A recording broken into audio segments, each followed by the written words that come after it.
बोली वृंदावन बिहारी लाल की जय। जय जय श्री राधे। वैशाख मास के कृष्ण पक्ष की एकादशी को अत्यंत पुण्यदायी और सौभाग्य प्रदायिनी वरूथनी एकादशी के नाम से जाना जाता है। इस दिन भक्ति भाव से भगवान मधुसूदन की पूजा करनी चाहिए। वरूथनी एकादशी का व्रत करने से भगवान मधुसूदन की प्रसन्नता प्राप्त होती है। भगवान मधुसूदन की प्रसन्नता से संपूर्ण पापों का नाश होता है और सुख सौभाग्य में वृद्धि होती है। एक बार महाराज युधिष्ठिर जी ने भगवान श्री कृष्ण से विनती की, हे मधुसूदन, आप मुझे वैशाख मास के कृष्ण पक्ष की एकादशी का नाम, व्रत का विधान और उसके पुण्य प्रताप के बारे में विस्तार पूर्वक बताएं। मधुसूदन भगवान श्री कृष्ण ने कहा, हे राजेश्वर, इस एकादशी का नाम वरूथनी है। यह सौभाग्य को देने वाली, सब पापों का नाश करने वाली तथा अंत में मोक्ष देने वाली है। इस व्रत को यदि कोई अभागिन स्त्री करे तो उसको सौभाग्य मिलता है। इस वरूथनी एकादशी के प्रभाव से राजा मानधाता स्वर्ग को गए थे। वरूथनी एकादशी का फल 10,000 वर्ष तक तपस्या करने के बराबर है। कुरुक्षेत्र में सूर्य ग्रहण के समय 1,00,000 भार स्वर्ण दान से जो फल प्राप्त होता है, वही फल वरूथनी एकादशी का व्रत करने से मिलता है। वरूथनी एकादशी के व्रत को करने से मनुष्य इस लोक में सुख भोगकर परलोक में स्वर्ग को प्राप्त करता है। शास्त्रों में कहा गया है कि हाथी का दान घोड़े के दान से, तिल का दान स्वर्ण के दान से और स्वर्ण के दान से श्रेष्ठ अन्न का दान है। अन्न दान के बराबर कोई दान नहीं। अन्न दान से देवता, पितृ और मनुष्य तीनों तृप्त हो जाते हैं। शास्त्रों में इसको कन्यादान के बराबर भी माना गया है। वरूथनी एकादशी के व्रत से अन्न दान तथा कन्यादान दोनों के योग के बराबर फल मिलता है। जो मनुष्य लोभ के वश होकर कन्या का धन लेते हैं, वे प्रलय काल तक नरक में वास करते हैं या उनको अगले जन्म में बिल्ली का जन्म भोगना पड़ता है।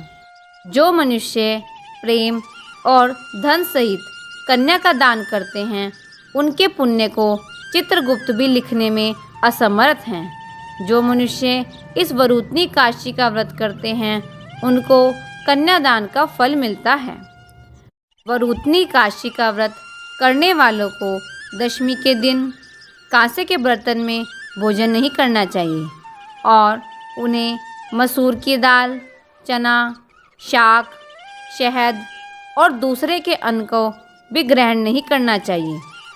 उन्हें एकादशी के दिन दूसरे की निंदा करना, पापी मनुष्य से बातचीत करना, ये सब भी त्याग देना चाहिए तथा क्रोध और मिथ्या भाषण भी नहीं करना चाहिए।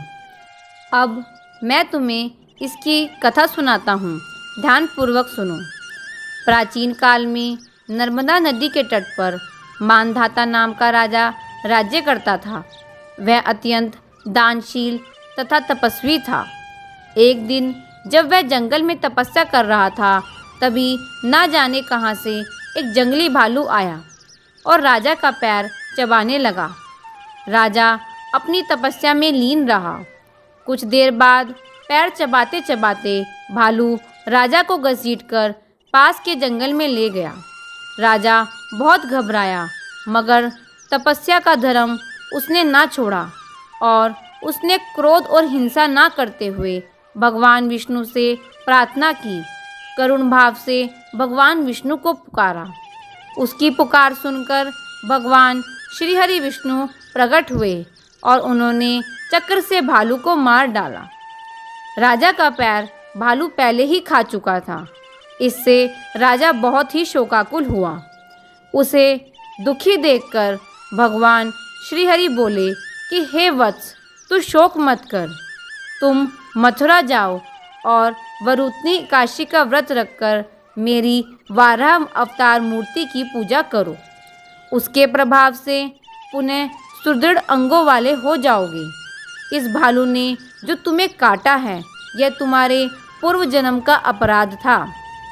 भगवान की आज्ञा मानकर राजा मानधाता ने मथुरा जाकर श्रद्धापूर्वक वरुतनी काशी का व्रत किया। इसके प्रभाव से राजा शीघ्र ही पुनः सुंदर और संपूर्ण अंगों वाला हो गया। इस एकादशी के प्रभाव से राजा मानधाता को स्वर्ग की भी प्राप्ति हुई। हे राजन, जो मनुष्य विधिवत इस एकादशी का व्रत करते हैं, उनको स्वर्गलोक की प्राप्ति होती है। प्रत्येक मनुष्य को यह व्रत अवश्य करना चाहिए। इस व्रत के महात्म्य को पढ़ने तथा सुनने मात्र से 1000 गोदान का फल मिलता है। इसका फल गंगा स्नान के फल से भी अधिक है। बोलिए वृंदावन बिहारी लाल की जय।